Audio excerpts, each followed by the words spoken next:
Untuk mempercepat pembangunan destinasi wisata baru di Pulau Kemarau, Wali Kota Palembang Hanojoyo bersama Gubernur Sumsel Herman Deru meninjau progres pembangunan di kawasan Bungalow Pulau Kemarau.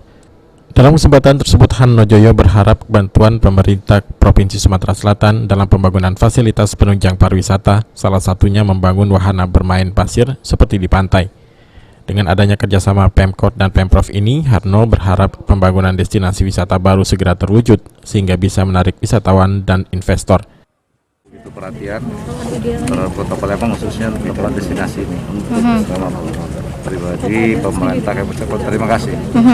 Mudah-mudahan impian kita untuk mengoptimalkan destinasi pariwisata di Pulau Kemarau ini dapat terwujud. Oke. Yang kita harapkan apa yang dipinta ke Gubernur Pak dalam jangka waktu dekat ini? Yang dekat tempat anak-anak main pasir dulu di sini. Ya. Nah, ketika sudah main pasir, ini kan cukup luas, panjang kurang lebih 350 meter, kelebaran 100 meter.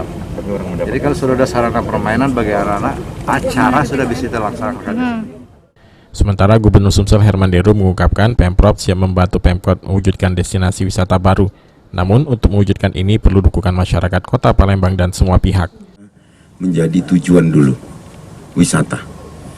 Jadi apakah itu dalam grand desainnya wisata pantai, apa olahraga pantai atau apapun sebutannya, termasuk tempat titik kumpulnya, tempat kita berdiri ini titik kumpulnya ini. Tadi Bang Sumsel udah mau bantu untuk buat tenda di mana titik kumpul, tenda besar ya di sini.